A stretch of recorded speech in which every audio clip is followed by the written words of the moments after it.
முதலமைச்சர் விஜய் தேர்தல் வாக்குறுதியை வந்து குறு விவசாயிகளுக்கு 100% தள்ளுபடியும், சிறு விவசாயிகளுக்கு 50% தள்ளுபடியும் சொல்லியிருந்தார். 5 ஏக்கராக்கு உள்ள இருக்கிறவங்களுக்கு 100% தள்ளுபடியும், 5 ஏக்கராக்கு மேலே இருக்கிறவங்களுக்கு 50% தள்ளுபடியும் சொல்லியிருந்தார் விவசாய கடன்.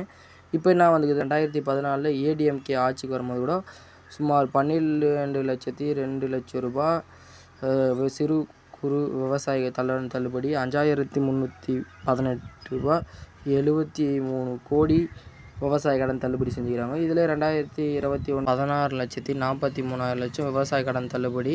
வங்கி பெற்றது வந்து 12,110 கோடி வந்து விவசாய கடன் தள்ளுபடி பண்ணியிருக்காங்க. இப்போ டிவிகே ஆட்சியில் புதுசாக அறிக்கை லாஸாக விட்டதில் என்ன சொல்லியிருந்தாங்க, 95,000க்கு ஒரே 5,000 ரூபாய் தான் கடன் தள்ளுபடி அப்படின்னு சொல்லியிருக்காங்க. இது எந்த அளவுக்கு தேர்தல் வாக்குறுதி ஒன்று கொடுத்துட்டு செய்கிறது ஒன்றா இருக்குது. நேற்று நியூஸ் என்னன்னா, விவசாய கடன் அந்த அறிக்கையை வந்து ரத்து பண்ணுறாங்க.